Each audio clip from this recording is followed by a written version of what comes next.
Dia 7, capítulo 2. O método genial de Deus. Servindo, ajudando, doando, abençoando. Por que e para quê? Disposição lógica de acordo com o coração de Deus. Quem eu sigo? A ideologia desse tempo ou a palavra de Deus? De que perspectiva olhamos para o tópico do serviço? Da perspectiva do mundo ou da perspectiva divina? Vamos analisar uma pessoa natural ou carnal, em contraste com um cristão espiritual, cheio do Espírito. Uma pessoa natural deseja que os outros a sirvam, sem estar disposta a servir. É o mesmo para um cristão carnal. Os fariseus e escribas da época de Jesus tinham a mesma mentalidade. Podemos ver isso de maneira clara em Mateus 23, versos 4 a 7. Mas Jesus nos chama para algo diferente. Porém o maior dentre vós seja o vosso servo. Mateus 23, verso 11. A maioria das pessoas pensa que esse tipo de comportamento é desfavorável. Mas, na verdade, é exatamente o oposto. Ajudar ajuda. As crianças pequenas querem ajudar seus pais. Por que é bom quando os pais aceitam essa ajuda de bom grado, embora no início esta ajuda dê mais trabalho? Pois bem, a criança cresce em suas habilidades práticas e habilidades mentais por meio de sua ajuda ou pequenos serviços. Ela fica feliz com tudo o que pode fazer, embora os resultados iniciais sejam um pouco estranhos. Quanto mais frequente a criança puder ajudar, melhores serão os resultados. E chegará o dia em que a criança, de repente, será uma verdadeira ajuda para seus pais. A criança desenvolveu uma habilidade. E quando a criança puder ajudar em áreas diferentes, ela crescerá e se tornará uma pessoa capaz. O que aconteceria se os pais não permitissem que a criança ajudasse? A criança ficaria frustrada e seria muito mais difícil para ela aprender a lidar com a vida. Colaboradores de Jesus. Por que e para quê? Jesus, nosso grande exemplo, veio a esta terra para servir e dar a sua vida como único resgate por muitos. Mateus 20, verso 28. Por que Jesus instituiu o lava-pés pouco antes de seu batismo de sofrimento? Até este ponto, seus discípulos ainda não haviam entendido que deveriam imitar a vida de Jesus, sua vida de serviço abnegado. Escreveu Ellen White, no livro Desejado de Todas as Nações, página 642. Nessa última ceia pascual, Jesus repetiu seus ensinos mediante uma ilustração que os gravou para sempre na mente e no coração deles. Será possível que nós também ainda não tenhamos entendido o verdadeiro significado do lava-pés? O salmista nos convida. Rendei culto ao Senhor com alegria, vinde à sua presença com cânticos de louvor. Salmo 100, verso 2. À primeira vista, pensamos que alegria e serviço não combinam, certo? Pense novamente em como as crianças querem ajudar. A criança experimenta alegria, quando pode ajudar ou servir. Deus sabe que servir é bom para nós. Ellen White comenta que, no plano da salvação, a sabedoria divina designou a lei da ação e reação, tornando a obra de beneficência em todos os seus ramos, duplamente abençoada. O que dá aos necessitados, beneficia a outros, e é ele próprio beneficiado em grau ainda maior. Deus poderia haver conseguido seu objetivo na salvação dos pecadores, sem o auxílio do homem. Sabia, porém, que o homem não podia ser feliz sem desempenhar uma parte na grande obra em que cultivaria a abnegação e a beneficência.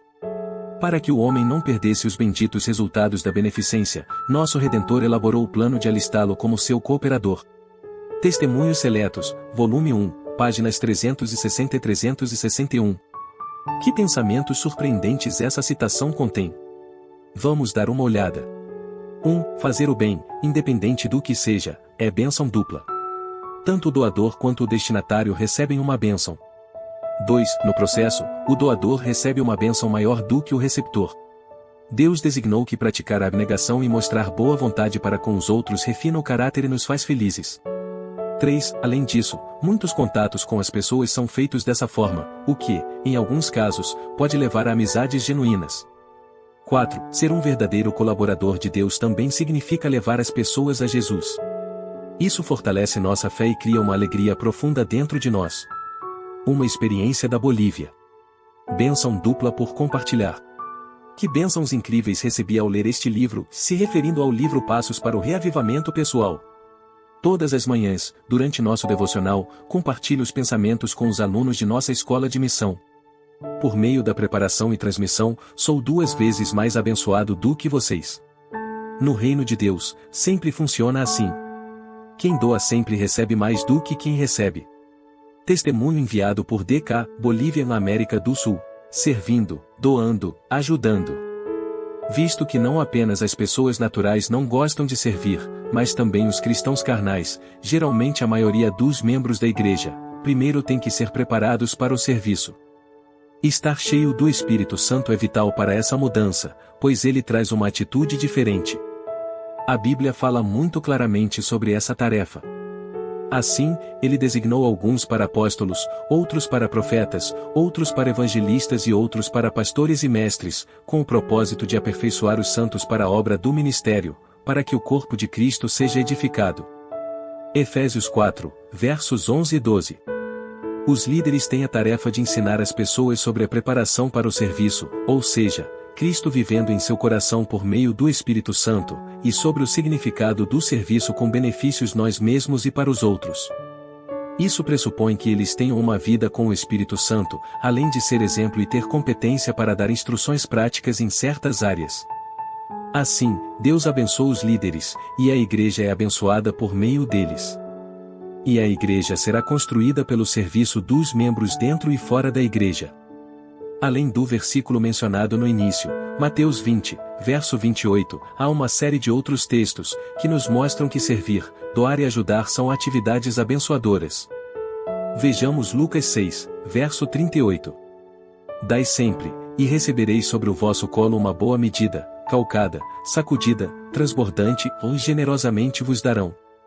Portanto, a medida que usares para medir o teu próximo, essa mesma será usada para vos medir. Ouça o que Salomão nos diz em Provérbios 19, verso 17. A quem dê generosamente, e vê aumentar suas riquezas. Outros retêm o que deveriam dar, e caem na pobreza. O generoso prosperará. Quem dá alívio aos outros, alívio receberá. Provérbios 11, versos 24 e 25. Quem trata bem os pobres empresta ao Senhor, e ele o recompensará.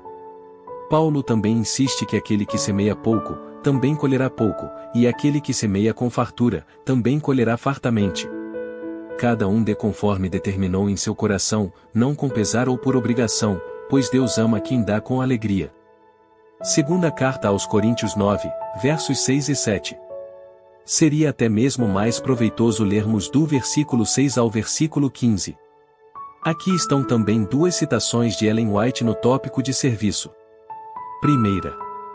Os que rejeitam o privilégio da associação com Cristo no serviço cristão, rejeitam o único ensino que lhes dá habilitação para participar com ele de sua glória. Educação, página 264. Segunda. A verdade que não é vivida, que não é comunicada, perde seu poder vivificante, sua virtude restauradora. Sua bênção só pode ser conservada à medida que é partilhada com outros. A ciência do bom viver, página 149. Paralisação é declínio. Por que muitos membros da igreja não experimentam nenhum crescimento espiritual? Por que a fé de muitos, de fato, diminui com o tempo? Por que muitos não gostam mais de ler a palavra de Deus? E por que muitos não têm mais o fogo do primeiro amor? Só há uma resposta para mim.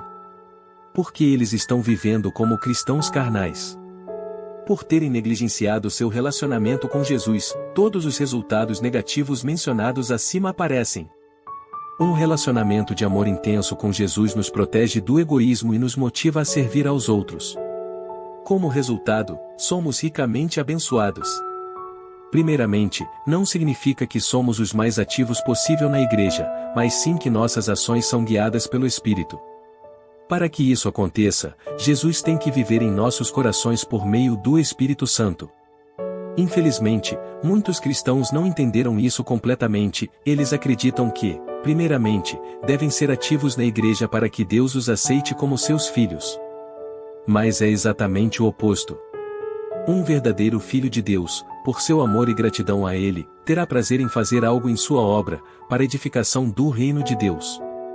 Ao mesmo tempo, uma vida cheia do Espírito Santo o motivará também à ação. Deus tem uma ou várias tarefas para cada pessoa. Quando pedimos a Ele que nos use em seu serviço, Ele nos mostrará nossa tarefa ou nossas tarefas. É importante que cada um de nós se examine. Eu sou um cristão renascido, estou em Cristo Jesus?